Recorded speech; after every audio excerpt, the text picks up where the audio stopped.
सोनिया गांधी जी के घर से दौड़ते दौड़ते सलमान खुर्शीद जी बाहर मैनेज मीडिया खड़ा है, उसके सामने कहते हैं कि सोनिया जी पूरी रात सो नहीं पाती है, इनके आंसू देखकर मेरी आंख से आंसू। किस लिए आंसू बहाए?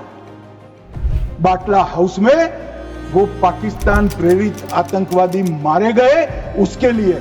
अरे सोनिया जी, आंसू बहाना था तो बाटला हाउस एनकाउंटर में जो मोहन शर्मा शहीद हुआ, इसके लिए बहाते। आर्मी के काफिले पर हमला हुआ, 10 नागरिक मारे गए। 2008 आतंकी हमला हुआ, 246 लोग मारे गए। 2008 जयपुर में 8 बम धमाके, 2008 अहमदाबाद में 21 बम धमाके, 2008 दिल्ली में 5 बम धमाके, 2010 जर्मन बेकरी बम धमाका, 2010 वाराणसी में बम धमाका, 2011 मुंबई में बम धमाका, 3 लोग मारे गए। एक भी वर्ष खाली नहीं गए मन में। और हमें पूछ रहे कि आपने क्या किया? 100 दिन तक पूछते ही रहे, कहां गए, क्या किया, क्या किया, क्या किया। अब मुझे बताओ भाई, 2005 से शुरू कर 2011 तक आपने क्या किया? कांग्रेस पार्टी ने क्या किया? कौन से कानून लाए, कौन से कदम उठाए, और कब जाकर पाकिस्तान पर सर्जिकल स्ट्राइक, एयर स्ट्राइक और ऑपरेशन सिंदूर का आपने प्रयोग किया? जवाब कांग्रेस पार्टी को, देश की जनता को देना पड़ेगा।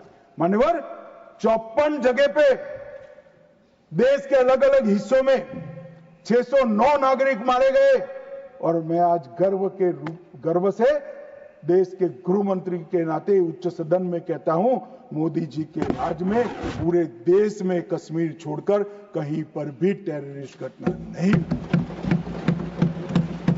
और कश्मीर में भी हुई, उरी में हुई, हमने सर्जिकल स्ट्राइक कर चेताया। पुलवामा में हुई, एयर स्ट्राइक कर और चेताया। अब नहीं सुधरते हैं, दुम टेढ़ी की टेढ़ी है, हम क्या कर सकते हैं? पहलगांव में करा मान्यवर, घर में घुसकर पटचड्डे उड़ाने का काम हमारी सेना। और मुझे तो कल सुबह ही किसी ने याद दिलाने के लिए, मेरी कॉन्स्टिट्यूएंसी से एक हमारी वरिष्ठ कार्यकर्ता है जिनकी उम्र 80 है, उन्होंने एक व्हाट्सएप भेजा था। उन्होंने कहा, अमित जरूर बोलना। अब मैं इतनी वरिष्ठ कार्यकर्ता की भावना को टाल नहीं सकता मान्यवर। उन्होंने एक व्हाट्सएप में वीडियो भेजा जिनमें सोनिया गांधी जी के घर से दौड़ते दौड़ते सलमान खुर्शीद जी आंसुओं से लहस बाहर आते, बाहर मैनेज मीडिया खड़ा है, उसके सामने कहते हैं कि सोनिया जी पूरी रात सो नहीं पाती है, इनके आंसू देखकर मेरी आंख से आंसू दिख रहे। ठीक है भाई, किस लिए आंसू बहाए? बाटला हाउस में वो पाकिस्तान प्रेरित आतंकवादी मारे गए, उसके लिए। अरे सोनिया जी, आंसू बहाना था तो बाटला हाउस एनकाउंटर में जो मोहन शर्मा शहीद हुआ, इसके लिए बहाते हैं। आप किसको प्रोटेक्ट करें? मतलब वोट बैंक का एक खेल।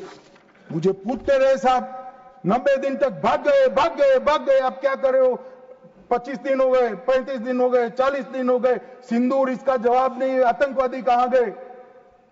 चलो भाई, ये तो भाजपा सरकार ने, सेना ने ठोक दिया, सीआरपीएफ ने ठोक दिया, हो गया हमारा काम। अब मैं पूछना चाहता हूं, दाऊद इब्राहिम जिसने मुंबई में सीरियल धमाके गए, किसके राज में भागे मान्यवर? कांग्रेस के राज में।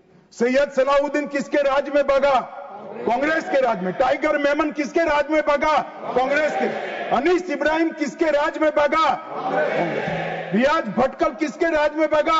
कांग्रेस। इकबाल भटकर किसके राज में भागा? मिर्जा सादाब किसके राज में भागे? और इसका हिसाब कौन देगा? उनको मालूम था देना पड़ेगा साहब, इसलिए बहिष्कार करते। वो स्वयं भागे, आतंकवादियों को भगाया और वो भी भाग गए। और हमने मान्यवर 11 साल में यूएपीए में 2019 में अमेंडमेंट किया।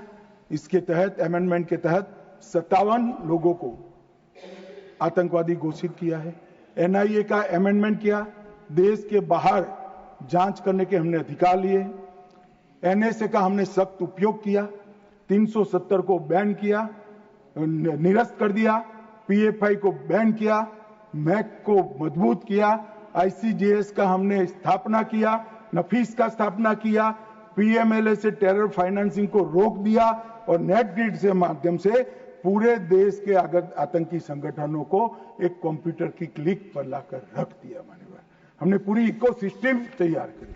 और मान्यवर, ये जो कह रहे हैं, कल पूछ रहे थे कैसे आते हैं, मान्यवर मैं फिर से कहना चाहता हूं कि इतनी कठिन सरहद, कई जगह सुरंगें बनाते हैं और बना सकते हैं। मान्यवर, इसको रोकने के हम तकनीकी उपाय कर रहे हैं, कुछ समय में ही हो जाएगा।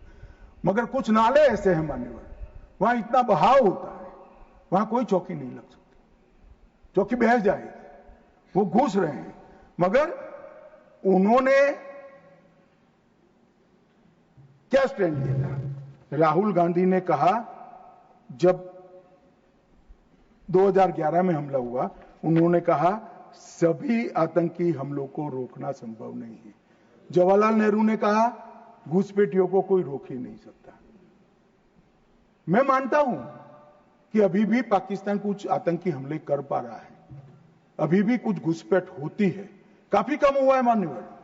मैं जिम्मेदारी के साथ बोलने वाला आदमी हूं, देश की जनता सुन रही हूं, काफी कुछ कम हुआ है, मगर हम कभी ऐसे हथियार नहीं डालते। मैं आज सदन के सामने कहना चाहता हूं, घुसपैठ और आतंकवादी घटनाओं को समाप्त करने के लिए नरेंद्र मोदी सरकार कृत निश्चयी है, दृढ़ता के साथ हमारा।